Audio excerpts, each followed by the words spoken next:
2013 Subaru BRZ. Unfortunately, the car is no longer with us anymore. So yeah, this is just some throwback footage of my very first track build, GT inspired track build from Super GT, the racing series in Japan.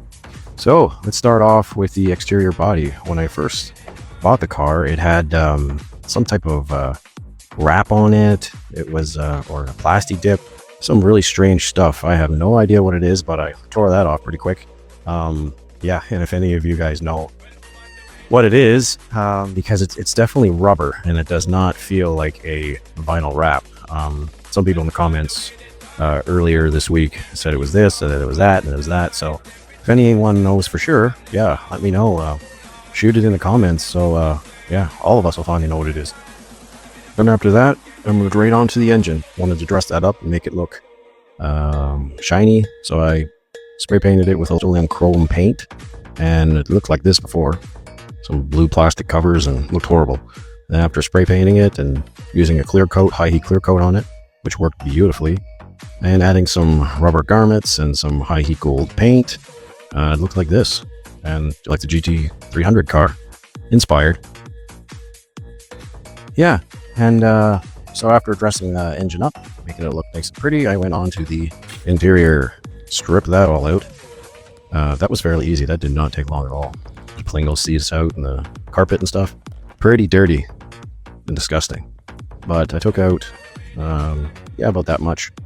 And then after that, I washed it out with some soapy water, made sure it was dried real good, and then I used the same paint that I used on the engine, which is just some chrome Rust-Oleum, and I spray painted the interior to look just like the GT300 Super GT car, because that car also has is silver inside. After I was all done painting that, yeah, see it, silver, that's the car right there. Moved on to the seats. I used Recaro Hans XL seat, which is my favorite seat. It just holds you in real good, comfortable. I've sat in a few seats. I used OMP and all that, but this seat, oh my god, great seat. Matched it up with some Takata seat straps, and yeah, then after this, actually I'm going to go back to some older footage that I recorded for the person who bought the car. Handbrake, like the GT300 car, located. So this is a replica, so that's been relocated down here. The setup right next to the seat. IRP short throw shifter, so has the reverse lockout. It's kind of like a bolt action rifle. Now on to the next part I did. Fuel on, ignition on, power on. So for the center switch panel, all I did was take out the radio, measured the opening, bought a black plastic box from Amazon and a sheet of carbon fiber. Cut the sheet of carbon fiber and just stuck it together with 4 screws. LSC, just hold, on, off, traction control, on, off. Oh,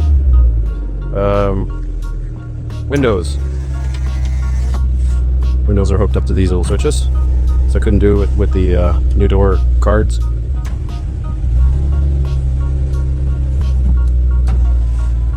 Okay, and on to my favorite part of the build, the steering wheel, GT300 steering wheel. Just like the replica, I tried to make it look like. It came pretty close, I think. I think it did an alright job, so I just bought the steering wheel, Sparkle steering wheel.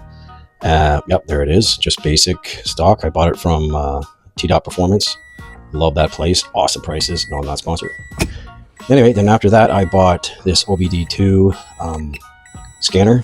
Well, it's not just a scanner, it's a multi-function unit from AO Tool, AUTOL.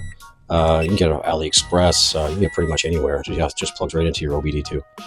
And for the center part, I just folded a piece of paper in half and then put it in the steering wheel, traced around the inside of the paper, opened it up, cut it out, laid it on a piece of carbon fiber sheet, and just cut out all around it. Traced it and cut out all around it. And for all the buttons and switches, I just sourced them out also on AliExpress. The colored buttons I believe are called mushroom buttons. And yeah, I just took a drill, cut the hole, and then just put the button right in there. And for all the electronics, all in this, I just took 2 little wires from each switch and just tied them into the main power of pretty much everything, like the signal lights and the fuel pump and the ignition, and that's all I did, or even the doors. It's all really simple to do, actually. You just need a test light and find the wire that has the main power to it. Pretty simple. And for the last thing I did, for now anyway, for this video, is the door skins, door cards. And I'll just refer back to the older video of that that I posted in a short, I believe a few days ago. So I'll just replay that. Fast door cards. First thing you're going to need is, if you don't have a large carbon fiber sheet, is a strong, flat, thin piece of board.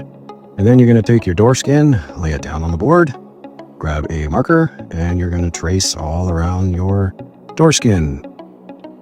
And then you are going to pick up your door skin, lay it on its top, and trace around the top of it. And don't forget to cut out the little window part if needed. And don't forget the triangle for the back of the door and the door handle. Don't forget that. And once they're all cut out, you can now carbon fiber wrap the pieces. Here's some nice cheap stuff. After that, you're going to need screws and 90-degree elbows and self-tapping screws and a rubber garment for your wire loom and wire loom for the wires that come out of your door card, and also a keychain loop for your door handle would be great. And those screws will be going right there with the 90 degrees on the inside. Very simple. And a few self-tapping screws to mount the door nice and solid. Hey, click the link to check out my BRZ GT3 wide body build series with the V8 engine swap. Cheers.